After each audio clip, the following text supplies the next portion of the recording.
Peter Brown's here. What up? You've been playing a video game for extended periods of time in the GameSpot office for the past number of weeks. The review's finally out. For folks in North America that can finally play. And what's the game?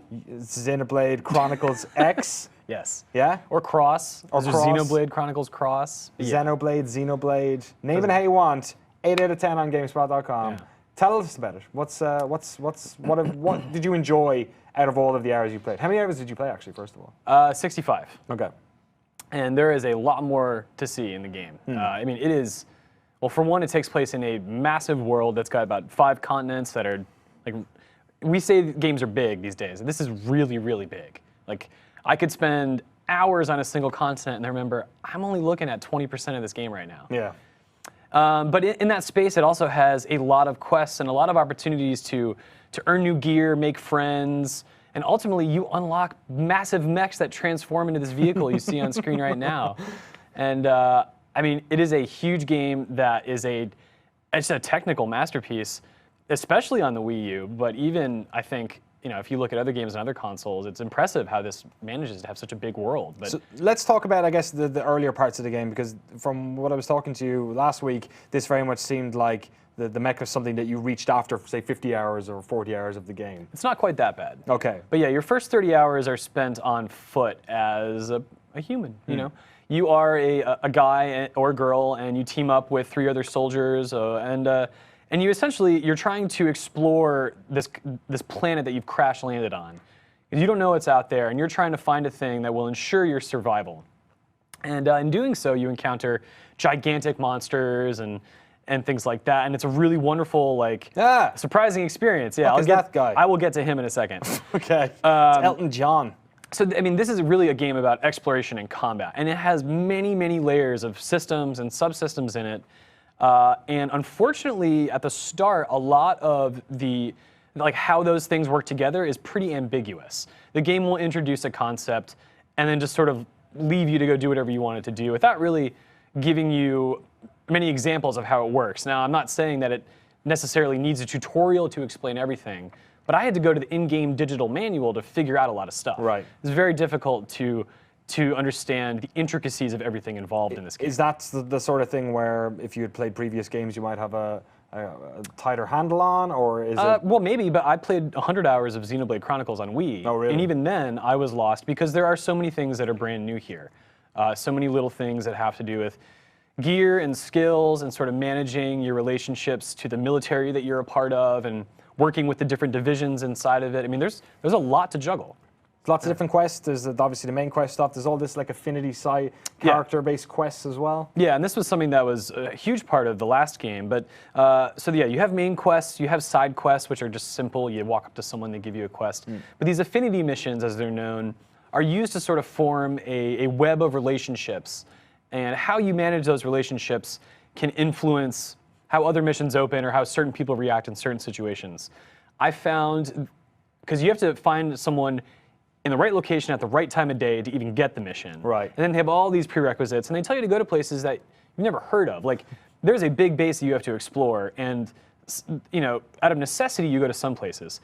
Curiosity will take you to other places, but if you're busy in the field fighting, because that's what you want to do, you're not going to know where to find Derek in the commercial district at noon. I mean, it leaves that up. So Affinity Missions are a good idea that I think don't work as well as they should. Right. But yeah, the side quest stuff and exploration in general, and most of the story missions are really good.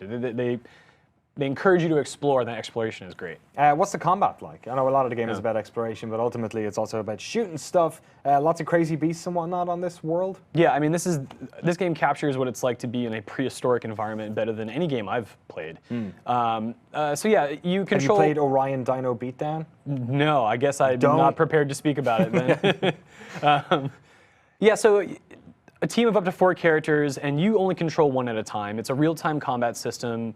You have one ranged, one melee weapon, and you can choose from a few different classes that specialize in different types of offense and defense.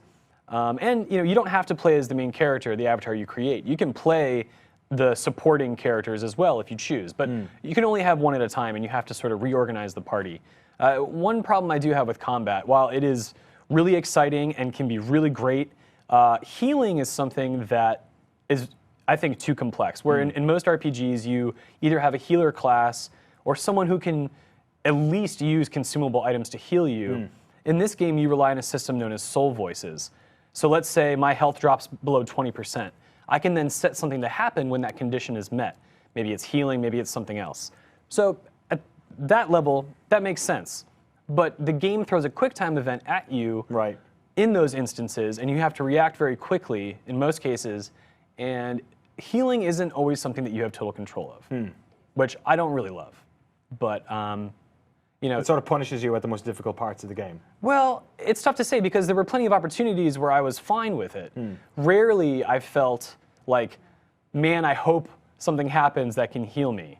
You know, it could have been a common battle where I just slipped up. It could have been a big battle. It didn't define the combat experience, but it was one of those things where if I had my way, I would have used a potion and just healed myself immediately. Some of the best stuff we're seeing here is with the, or most interesting footage-wise, is this awesome mech transforming into, I guess, what looks like a motorbike or whatnot. Talk about that. What does that change the game fundamentally? Is there much like diversity in terms of the types of mechs that you can take hold of? Okay, so like I was saying, the game is gigantic. Think bigger than any game you've played before, and you're a human, right? Then all of a sudden you are in a 40-foot robot. You know, the giant, odd, like deer dinosaur that was towering above you, you now look in the eye. I mean, it changes your relationship to space and in that way time, if the two are relative, as you're going about this world and trying to find things, discover new places, engage with enemies that initially you looked at as, nope, I'll never be able to fight that in my life, but wow, it's crazy. Now you can say, I'm gonna go kill it and see what it drops. Wow. And that's great. And you can have a team of up to 4. Mechs are pretty expensive in the game. You have a good way to earn money by exploring and planting these things that mine the earth, and you can set up that system. It's really complex. And so you can afford more skells, as they're called. And Skells? Skells. They were called dolls in Japan, but I guess that didn't translate properly. Fair enough. Well, you know, who wants to say I play with dolls? I don't know. So, I feel like if you're already deep into playing Xenoblade, who cares? In for a penny, in for a pound. Yeah. I mean, mechs are one of the few things that are just amazing about this game. And the looks gorgeous for a Wii. That's what I'm saying, right? Yeah, but like, there's a certain art style which seems to lend itself on Wii U, and it's not this. No. But this looks pretty great, actually. It's great, yeah. And you know, again, getting your mechs so late, you've become so comfortable in your relationship as just being a small person that when you get this, it is just like, I'm in a whole new game. Like, this just feels all brand new. And they have like 15 pieces of gear that you can, like, you know, upgrade, change, mod, add augments to, like all this great stuff. It's for someone who loves details and tinkering, there's no shortage of stuff to do. A great little surprise for the Wii U at the end of 2015. It seemed like sort of a solid start in medium, and it seemed to be floundering there for a while. We've had a couple of, you know, between Mario Tennis and Amiibo Festival and maybe Yoshi as well. It hasn't been super strong. This is a nice kind of ending to 2015 for the Wii U. This and Super Mario Maker are the best things to come out of Nintendo in the past few months, for sure. Awesome. Peter Brown, thank you so much for coming on. Always. Thank you so much for playing Xenoblade. Like, you know, the thankless job of being a reviews editor for a big website and also trying to like wrangle Game of the Year stuff, and then you had to play 65 hours of this game on top of it. It was a privilege. Like, Xenoblade Chronicles is an amazing game that I hope people buy Wii U's to play because I want to play the next Xenoblade. Excellent. But I also have like 200 hours left to spend with this game. So. Yeah, great. Well, okay, you go and do that in a second. And thanks so much for coming on. Let us know what you think in the comments below. If you've been playing Xenoblade Chronicles X or Cross, whichever way you want to, Xeno. I'm not here to judge. Let us know what you think of that game. Are you finally going to buy a Wii U? Hey? All you tens of millions? Do it. You already own the other consoles anyway, right? Maybe not the Xbox One. Do it.